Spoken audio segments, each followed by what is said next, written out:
général, ça va vite.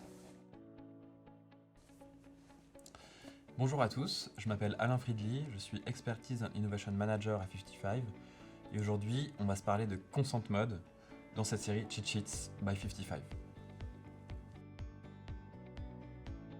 Alors qu'est-ce que Consent Mode? Consent Mode, c'est pas vraiment un outil, c'est plus une méthode de collecte qui a pour but deux choses. Initialement, de la modélisation au sein des rapports des outils Google, outils Analytics comme Google Analytics et les outils médias comme Google Ads, Search Ads et DV360 pour combler le volume de performance non observable dans les rapports à cause du refus de consentement des utilisateurs. Et plus récemment, le partage à Google de signaux auditables et traçables du consentement des utilisateurs afin de se mettre en conformité avec le DMA, c'est-à-dire le Digital Market Act. Avant de rentrer dans la technique et le fonctionnement de Consent Mode, faisons un petit pas de côté pour comprendre pourquoi on en est arrivé là.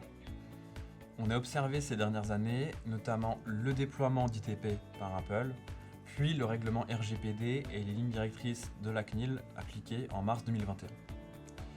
Et ces événements ont conduit à une grosse perte de données observables dans les rapports à la fois analytics et les rapports de performance média des marques. Certaines industries sont plus touchées que d'autres, mais globalement, ce qu'on observe, c'est une baisse assez drastique du volume de données connectées et donc de la bonne mesure et de la bonne analyse de la pertinence de nos activations marketing. Alors bien sûr, face à cela, certains ont appliqué de la modélisation pour essayer de redresser les chiffres au sein de leur rapport. Et pour Google, cette perte de données signifiait que leurs outils d'activation marketing apparaissaient comme moins efficaces, moins pertinents, puisque pour le même budget investi, on arrivait à associer un volume de conversion qui était inférieur. La solution proposée sur le marché a donc été Consent Mode pour appliquer de la modélisation et redresser les chiffres au sein des rapports. Alors comment est-ce que Consent Mode fonctionne? La mécanique est très simple. Lorsque l'utilisateur consent, business as usual, c'est-à-dire que à la fois les tags médias et analytics se comporteront comme d'habitude, les ID de cookies seront lus et transmis, les informations de campagne, les ID de clics, etc. seront des données collectées. En revanche, lorsque l'utilisateur ne consent pas, les informations qu'on va transmettre aux outils Google sont ce qu'on appelle des pings. Et ces pings-là vont simplement nous permettre de mesurer des volumes de passages étape par étape sur un site web ou des volumes d'actions sans pouvoir faire le lien entre une action et une autre pour un même utilisateur. Ces pings, ils sont dénués d'informations identifiantes et ils vont permettre de modéliser les performances du trafic qui n'a pas été consenti. Ce mode, c'est le mode Advanced de Consent Mode.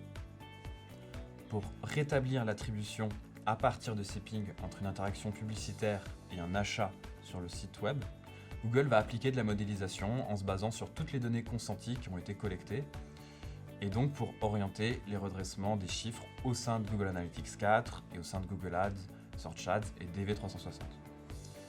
Il faut savoir que désormais, il y a aussi un mode basique de Consent Mode qui n'envoie pas ces fameux pings lorsque l'utilisateur ne consent pas. Mais la contrepartie, c'est que la modélisation appliquée dans les rapports ne s'appuie que sur les données marché et les indicateurs modélisés seront moindres.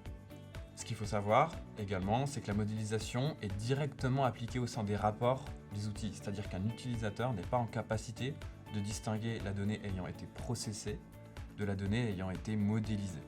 Également, le redressement n'est bien entendu disponible que dans les outils Google et non dans les autres outils de votre stack. Un dernier point, Consent Mode n'est exploitable qu'à des fins de mesure. Bien entendu, aucun pool d'audience n'est redressé via l'exploitation de Consent Mode, et ce ne sont que les chiffres au sein de vos rapports qu'ils seront. Ce n'est donc pas une solution qui permet de rehausser la taille des audiences face à la perte de volume liée au refus de consentement des utilisateurs sur votre site.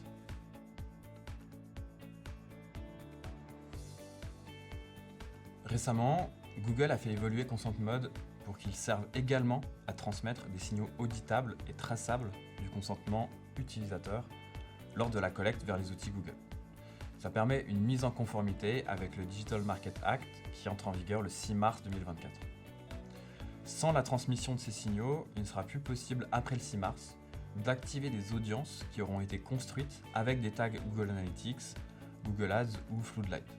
Donc si on veut par exemple recibler des visiteurs d'une page produit dans Google Ads, le partage des signaux de consentement via 2 nouveaux paramètres seront nécessaires. Les principales CMP du marché font évoluer leurs produits pour permettre de réaliser cette migration assez rapidement.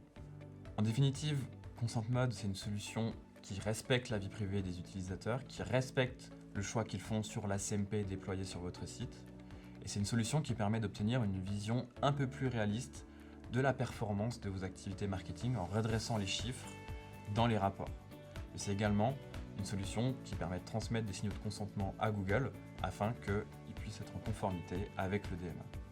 Merci à tous pour votre écoute. J'espère que vous en savez un peu plus sur la nouvelle version de ConsentMod V2. Et pour en savoir plus sur les autres sujets post-cookie, je vous invite à regarder les vidéos de notre série Cheat Sheets by 55.